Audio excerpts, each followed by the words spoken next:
15 বছর ধরে বিয়া করছি, একটা পোলা একটা মেয়া। আজ পর্যন্ত বুঝলো না যে স্বামী ঘরে আইলে তারে কিভাবে সেবা করতে হয়। সারাক্ষণ পেঁচার মতো মুখটা করে, কথা নাই বার্তা নাই, মুখের মধ্যে মনে হয় যে কত দুঃখ ঢেলে দিছে মাথার মধ্যে, যে এই দুঃখের চোটে চেহারার দিকে চাওন যায় না। ও লিখকা জানি কোন হাল করে। এমন যে করুম না, তুমি কামটা করলা কি?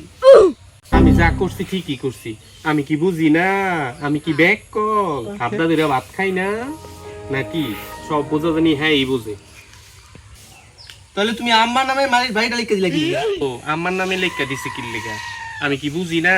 আমি কিছু বুঝি না? আমার নামে লেখছি কি লেখা? দোষ হয়ে গেছে। আমার মায়ে আমারে 10 মাস 10 দিন পেরে ধরছে, কষ্ট করে আমারে বড় করছে। আমার নামে লেখা দিছে, এর লেখা তোমার বেজুইত হয়ে গেছে। তুমি যে আম্মার নামে বাড়িটা লিখে দিছো, আমার কথা কি ভুলে গেছো গা? তোমার নাম ভোলার আছে? তোমারে আমি বলতে পারি? আমার মায়ে আমারে 10 মাস 10 দিন পেটে ধরছে, কইলামই তো। হ্যাঁ নামে লেখা দিন, আমি তোমার নামে লেখা দিব বাড়ি না?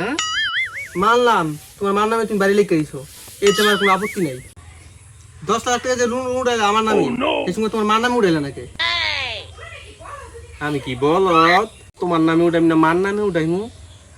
কয়দিন পর পরই তো ঝগড়া লাগলে তো তোমার ভাত খাইম না, তোমার সংসার করুম না, আমারে সাইরা দাও, এলা যাও। 10 লাখ টাকা লোন উঠাইছি, এবার পারলে যাও গা, কিস্তির টাকার লেগে তোমার বাপের বাড়িতে তোমার এটা